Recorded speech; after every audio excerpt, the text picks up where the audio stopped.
You searched how to buy shares of C.H.Robinson Worldwide Inc. C.H. Robinson is a global logistics and freight brokerage company listed on NASDAQ under the ticker CHRW.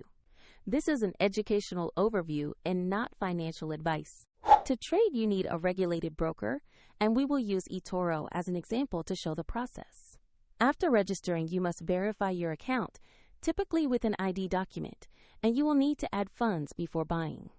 Open the platform search and type the ticker CHRW to locate C.H. Robinson Worldwide Inc.